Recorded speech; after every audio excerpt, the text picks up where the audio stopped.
So you have an examination coming up. It's a media examination, it's a test, or it's an oral, right? Or a final examination.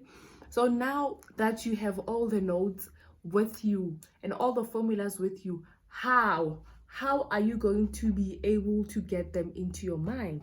So let's talk about strategy number one: get organized. Okay, please get organized. Carry all the notes, carry all the pencils, carry the water, carry all the snacks with you so that you can avoid going up and down.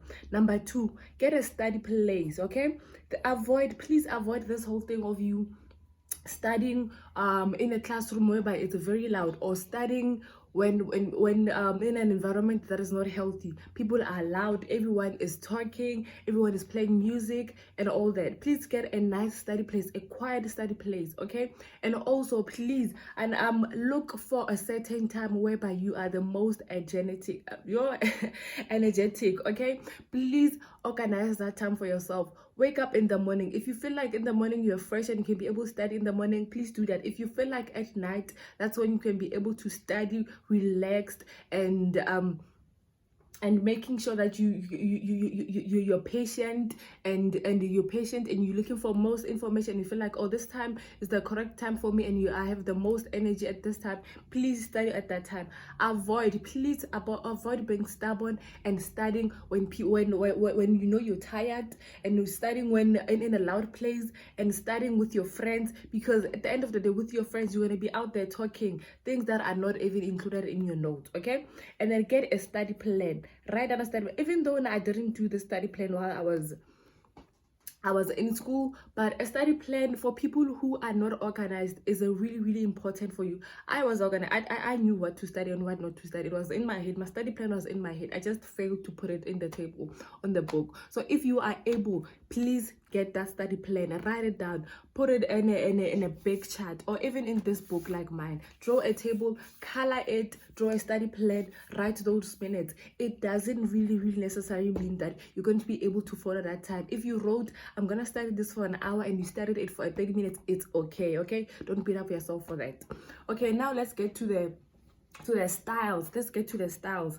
How you're going to be able to get those notes into your mind. You can really just write it down, making sure that you can see them. Okay, visualize them. You can visualize them. This is another style, so you can be able to study your notes. You can visualize them. As you can see, I wrote my things. Now that I can see them, I can be able to get them into my mind. My mind can be able to take a picture.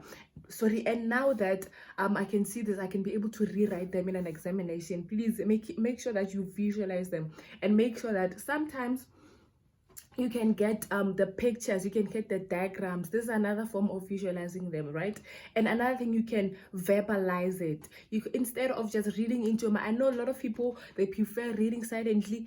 If you feel like reading silently, please make sure that you go outside and you don't disturb other people, and you read out loud those notes. Okay, you can go to the ground at the top of the mountain, and you really shout out those definitions, you shout out those diagrams, and it's okay. That's how you study. You can usually just you can use a musical way of studying on your notes.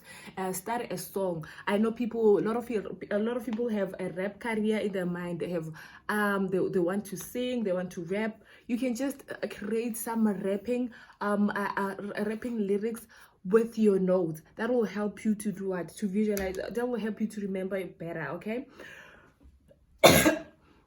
So now that you have a lot of diagrams and a lot of notes, a lot of definitions to remember, how do you remember them? You can simply just draw up tables. Okay, drawing up tables really help, especially when it has to do with comparing A and B. Okay, comparing intrapersonal conflicts and the interpersonal conflicts. You can really just draw a table: interpersonal conflicts, and then you write the other one requires this, the other one doesn't require this, the other one occurs between people, the other one occurs within yourself. Okay, stabilize it. It's going to work for you, and it's going to summarize your notes. Instead of having a lot of notes, a lot of chapters, you can just use a table and write everything.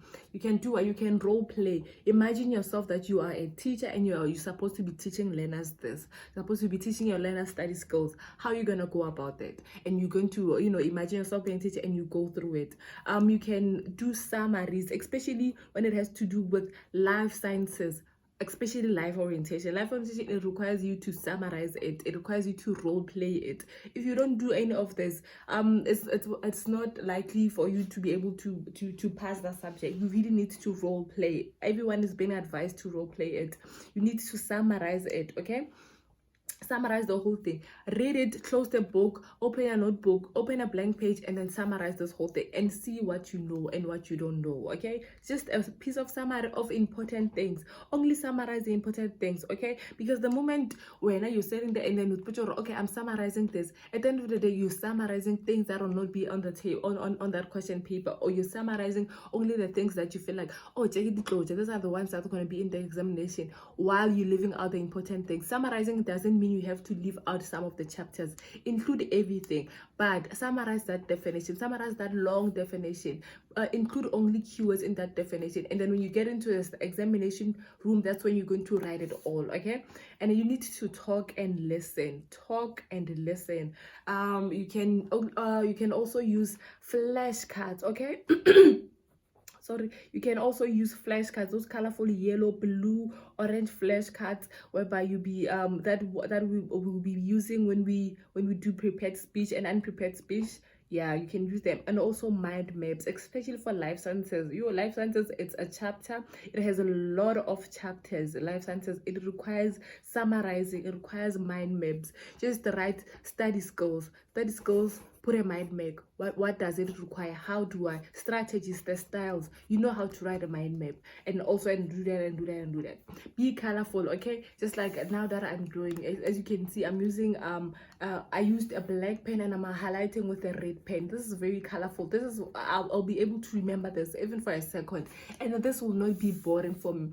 As you can see, studying can be very boring. I guarantee it can be very boring. Please include colorful pens. I do have some colorful pens for me that can be just that I use a red one because it's the one that I can be that is visible for you and me. Please don't sleep on colorful pens. Please, when you use a red pen, when you're using a black pen or using a blue pen, include other type of pens, and you're going to be highlighting. Be colorful the way that I'm doing right now. Put ticks, circle around, okay? Do mind maps, okay? And then include the chapter there. If the chapter is forces, write forces, the types of forces, the the unit of a force. Why do we have forces? The effect of a force, you know? In a mind map.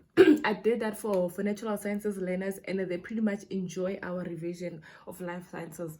Now that we do that, now that we know the strategies, we know the styles, and then we know the skills, let's talk about why is it important for you to have a national senior certificate. Why is it important to certify you? What is important that at the end of the year you're getting a report or you're getting a certificate? All right, so we want you to be able to apply for job applications, right? And we want you to be able to go back to school if maybe you want to. I guess some of you upgrade, you want to do this, you want to do that, so we're giving you that certificate so that you can be able to bring it to us, and we know that, oh, this person wants to apply this, and where do they want to apply it, and where do they went to school, okay? So it's just a formal way, instead of you, because we know anyone can just come to the school and be like, well, life orientation last year, anyone can just say that, right? But then we need a proof. It's just a proof, and then you get a mark on the thing, and then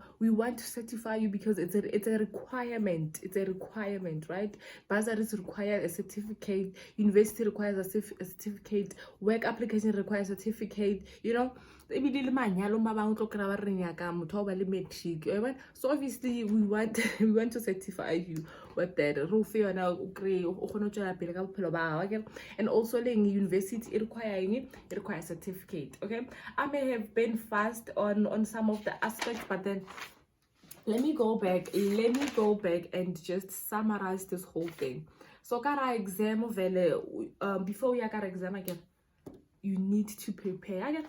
You really need to plan. You really need to prepare again. And every time I answer the question, please, before you even start, you need to read the question twice or 3 times, okay? Before you even attempt to answer it. And then after answering that question, go back to that question, read it again, okay?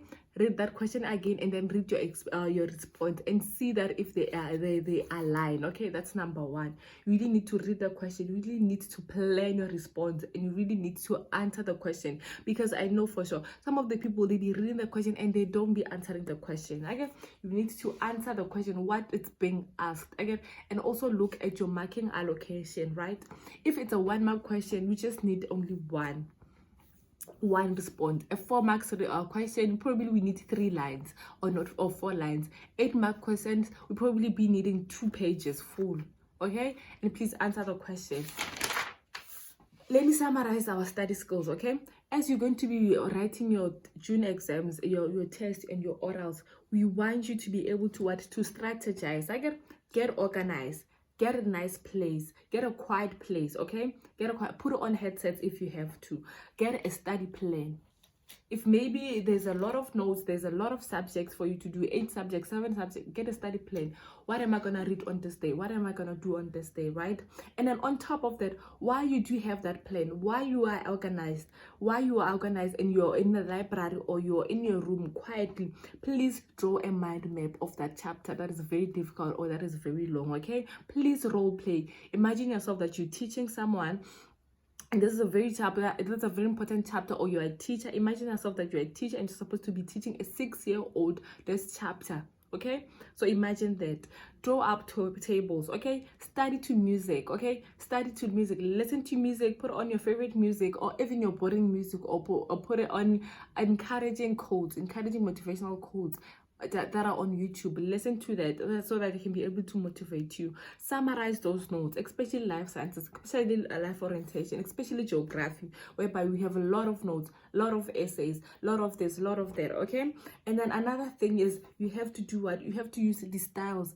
Visualize that, be colorful. Okay, use other pens. Okay, circle around them, cancel around them, round them, tick them, the way that I used now. Start make a lyric out of your notes. Okay, start singing your notes. All right, start being verbal. Don't be studying. If you realize that and maybe try another style. Okay,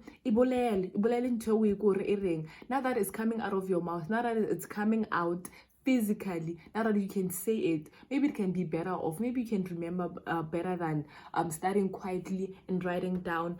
And please don't compare yourself. The way you study, don't compare yourself with other people. If they can be able to study by homework, and then now you can be able to study over later, it's okay. You're not any different. It's fine. It's just that we're not prefer over later. Go outside, more like grounding, and over later do better. Yes. So all the best with the examination. I think I'm done.